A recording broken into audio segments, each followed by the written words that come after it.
오늘 본문의 에베소서 6장은 이 바울이 옥중에 있으면서 에베소 교인들에게 그 부모와 자녀와의 관계에 대해서 지금 말씀해 주고 있는 것입니다. 그 당시 바울이 있던 그 당시는 로마의 지배하에 있고 아마도 지금처럼 오늘날처럼 가정이 많이 깨어져 있고 파괴되어 있었을 것 같아요. 그리고 연로한 어머니를 무시하고 소외시키고 아마 그랬던 것 같습니다. 오늘날처럼. 그래서 바울은 자녀들이 부모에게 어떻게 해야 됨을 오늘 가르쳐 주고 있는 거예요. 또 부모는 자녀에게 어떻게 해야 됨을 우리에게 말씀해 주고 있습니다. 오늘 이 바울이 전하는 이 교훈의 핵심을 잘 깨닫고 부모님을 공경하고 또 자녀를 본인에게 교훈과 훈계로 양육할 수 있는 우리 모든 성도님들 될 수 있기를 소망합니다. 어느 글을 보니까 이 어버이날 받고 싶은 선물 1위가 혹시 뭔지 아십니까? 네? 역시 현금이었어요. 현금. 우리 어버이들이 받고 싶은 선물 1위가 헌금이었습니다. 현금. 현금. 네. 그런데 2위가 유독이 저희 눈에 들어왔어요. 따뜻한 말 한마디. 그러니까 우리 어르신들이 정말 자녀가 있어도 멀리 떨어져 있고 이 따뜻한 말 한마디를 듣고 싶다라는 것입니다. 오늘 부모에게 어떻게 해야 됨을 오늘 본문에서는 어떻게 말씀해 주고 있냐면 부모에게 순종하는 것을 우리 하나님은 원하십니다. 그래서 하나님은 이걸 명령으로 주시는 거예요. 1절 말씀 함께 읽겠습니다. 시작. 자녀들아 주 안에서 너희 부모에게 그래서 부모에게 어떻게 하라고요? 순종하라 라고 명령하고 있습니다. 이 순종하라라는 단어는 헬라어로 어떤 의미가 있냐면 휘포쿠오라는 단어인데 뭐뭐 아래에서 듣다라는 그런 의미예요. 그래서 내 부모에게 순종하라는 말은 뭐예요? 부모님 아래에서 들으라는 거예요. 듣고 철저히 복종하라는 거예요. 그게 순종입니다. 그래서 부모님의 말씀이 무엇이든지 간에 경청할 수 있어야 돼요. 그게 바로 부모에게 순종하는 삶입니다. 근데 오늘 본문을 가만히 보면 자녀들아 주 안에서 너희 부모에게 순종하라 라고 말씀하고 있습니다. 누구 안에서? 주 안에서. 여러분 주님 밖에서 순종하라는 게 아니에요. 이런 거죠. 주님 밖에서는 사랑하는 아들아 돈이 필요하다. 돈 좀 훔쳐와라. 괜찮다. 빨리 훔쳐와. 살인해버려. 거짓말해. 이렇게 가르치는 부모가 있다라면 그럼 어떻게 하라고요? 순종해요 말아요? 순종하지 말아야죠. 그래서 주 안에서 하나님의 뜻에 맞게 내 기준이 아니라 주님 안에서 성령 안에서 하나님의 뜻에 맞게 성경의 말씀을 벗어나지 않는 신앙의 원칙에서 어긋나지 않는 범위 안에서 어떻게 하라고요? 순종하라라는 것입니다. 그래서 우리는 부모에게 순종하는 것이 당연하다. 그래서 마지막 부분에 이것이 옳으니라 라고 말씀하고 있는 거예요. 그래서 저와 여러분들이 부모님에게 순종하는 것은 옳은 거예요? 잘못된 거예요? 옳은 거예요. 그래서 오늘만이라도 이 어버이 주일날 이 부모님의 그 사랑, 그 은혜를 우리는 깊이 묵상하며 생각하며 또 따뜻한 말을 부모님들에게 전할 수 있어야만 합니다. 그래서 우리는 부모가 때로는 허약하고 때로는 아무것도 모르시는 것 같고 가난하고 병들면 무시할 수가 있습니다. 하지만 그렇게 하는 것은 잘못되었다라는 것을 말씀하고 있는 것입니다. 우리는 부모에게 주님 안에서 모든 일에 순종해야 됨을 말씀하고 있습니다. 왜냐하면 여러분 잘 알고 있는 믿음의 조상 아브라함은 어떻습니까? 100세에 낳은 이삭을 하나님께서 요구하셨을 때 순종합니다. 이 아브라함의 믿음도 대단하지만 그 아브라함의 아들 이삭도 정말 대단합니다. 여러분 생각해 보세요. 아버지가 갑자기 돌변해서 나를 묻고 번제의 나를 제물로 사용하려고 하는데 이삭이 어떻게 해요? 그 100세 넘은 아버지를 밀치고 아버지가 치매가 단단히 드셨구나, 나를 죽이려고 하네? 밀치고 도망갈 수 있습니까? 없습니까? 있어요.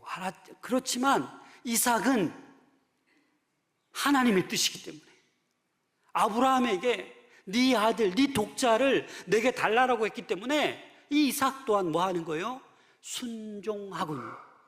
아버지 아브라함에게 순종하고 있는 거예요. 왜? 이게 하나님의 뜻이기 때문에 그렇습니다. 잠언 30장 17절 말씀 함께 읽겠습니다. 시작. 아비를 조롱하며 어미 순종하기를 싫어하는 자는 눈은 골짜기에 까마귀에 쪼이고 독수리 새끼에 먹히리라. 아비를 조롱하고 어미 순종하기를 싫어하는 자, 주의 말씀대로 살아가지 않는 자는 까마귀에게 쪼이고 독수리 새끼에게 먹히리라. 이 말은요, 부모를 거역하는 죄가 얼마나 심각한지를 얘기해 주는 거예요.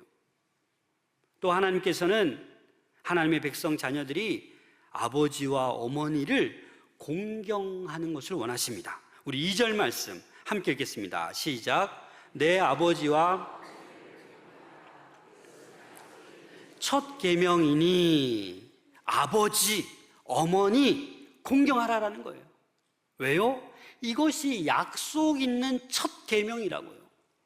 약속 있는 첫 계명이 무슨 말이냐면 이 10계명 가운데 1계명부터 4계명까지는 하나님 사랑에 관한 거예요.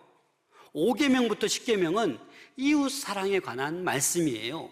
그런데 이 5계명만 약속이 있어요. 내 부모를 공경하라. 그리하면 어떻게 해요? 잘되고 장수한다라는 약속의 말씀을 주셨어요. 다른 말씀은 그 약속이 없어요. 예를 들어서 간음하지 말라, 그리하면 내가 복 주겠다. 살인하지 말라, 그러면 내가 너에게 장수하게 해주겠다. 이런 약속이 없다라는 거예요. 어디에만? 5계명에만. 내 부모를 공경하라, 이 계명에만 약속이 있다라는 것입니다. 여러분, 이 공경하다라는 히브리어 단어는 카베드라는 단어인데 어떤 의미가 있냐?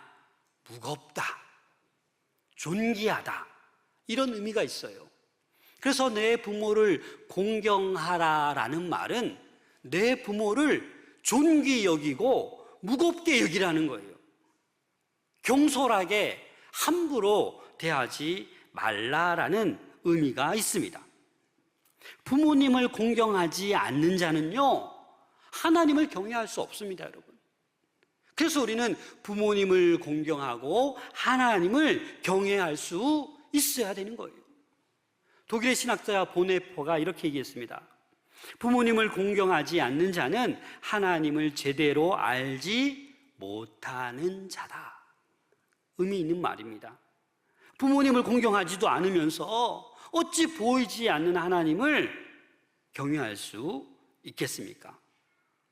중요한 약속이 있는 첫 계명, 내 부모를, 아버지와 어머니를 경외하면 하나님께서 약속을 해주십니다. 그 첫 번째 약속이 3절입니다. 함께 읽겠습니다. 시작. 이로써 내가 잘되고 땅에서 장수하리라. 이 말씀은 신명기 5장 16절 말씀을 인용한 것인데, 신명기 5장 16절 함께 읽겠습니다. 시작. 너는 내 하나님 여호와께서 명령한 대로 내게 준 땅에서 내 생명이 길고 복을 누리리라. 부모 공경의 첫 번째 약속 결과는 부모에게 효도하는 자녀는 어떻게 된다고요? 장수하게 된다고요. 다시 말해서 생명이 길게 된다고요. 그런데 이게 통계적으로 부모를 공경하는 그런 자녀들을 가만히 보면 대부분 장수한다고 합니다. 여러분, 오래 살고 싶지 않습니까? 그것도 건강하게 오래 살고 싶지 않으십니까? 건강을 위해서 우리는 많은 투자를 합니다. 시간을 투자하고 운동을 하고 좋은 음식을 먹고 좋은 약을 먹고 또 미리 병에 걸리지 않기 위해서 건강검진을 합니다. 몇십만 원부터 수백만 원 이르기까지 건강검진도 차이가 너무나도 많습니다. 여러분, 건강을 위해서 투자하십니까? 안 하십니까? 투자하시죠? 알고도 못하는 경우가 있어요. 시간이 없어서, 바빠서. 하지만 여러분, 내 생명이 길고 복을 누리기 위해서 효도하는 것, 이게 하나님께서 우리에게 약속해 주신 거라고요. 네 부모를 공경하면 어떻게 된다고요? 장수하리라 라고 말씀하고 있는 거예요. 여러분, 그런데 효자가 오래 살고 장수하는 것, 이것만을 지금 바울이 이야기하는 게 아니에요. 무엇을 얘기하냐?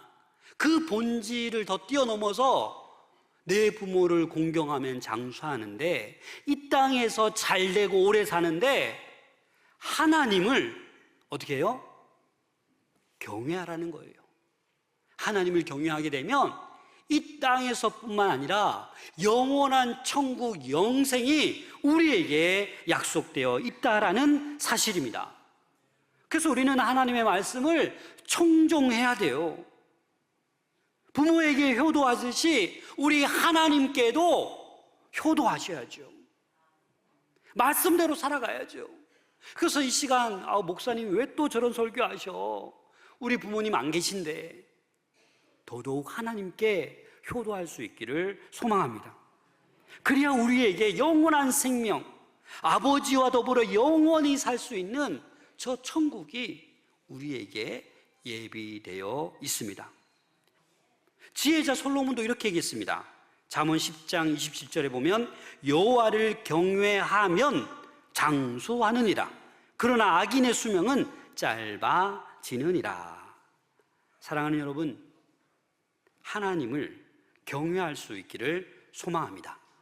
그래서 이 땅에서뿐만 아니라 영원한 생명을 하나님과 함께 누리는 우리 모두가 될 수 있기를 부탁드립니다.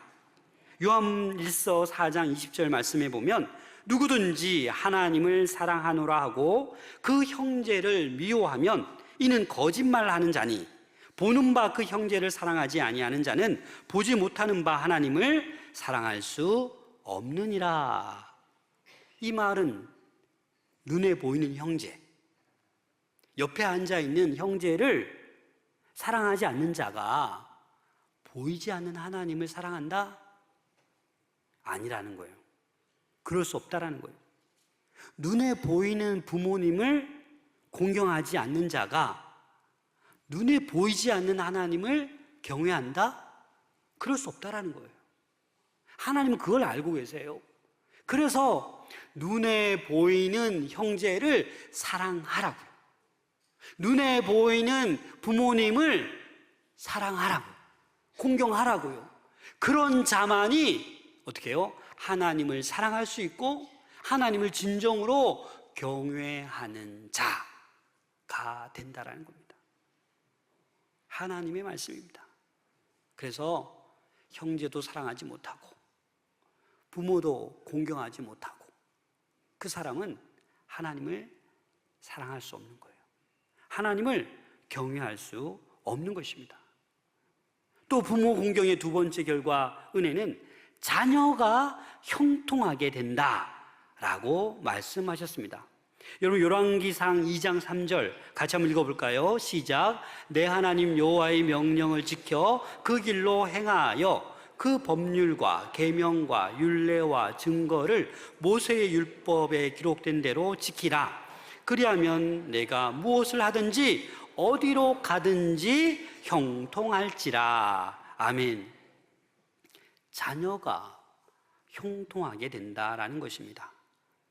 이 다윗은 아들 솔로몬에게 지금 말하고 있는 거예요. 하나님의 말씀을 경청하고 준행하면 네가 뭘 하든지, 네가 어디로 가든지 형통하게 된다라고 말씀하고 있습니다. 그렇습니다, 여러분. 우리가 하나님을 경외하면, 하나님 부모를 공경하면 이런 축복이 우리에게 있다라는 것을 꼭 믿을 수 있기를 소망합니다. 이거는 솔직히 말해서 만사 형통 아닙니까? 내가 뭘 하든지, 내가 어디로 가든지 형통한다고 말씀해 주셨는데, 근데 사실 우리는 이 형통의 종류를 이렇게 생각합니다. 재물, 건강, 명예, 그리고 오래 사는 장수, 이러한 것들을 우리는 형통으로 보기도 합니다. 그러나 하나님께서 우리에게 말씀하시는 진정한 형통은 뭘까요? 정말 재물이 많을 때, 명예가 높을 때, 아프지 않고 날마다 건강할 때 우린 형통한 것일까요? 그러면 조금 아프면 형통하지 않은 건가요? 좀 못 살면 형통하지 않은 건가요? 빨리 진급되지 않으면 형통하지 않은 건가요? 그게 아니라고요. 아파도 형통할 수 있는 거예요. 진급 못해도 형통한 삶을 살 수 있는 거예요. 왜냐하면 형통이라는 것은 하나님이 함께 하시는 그 자체가 형통이라는 것입니다.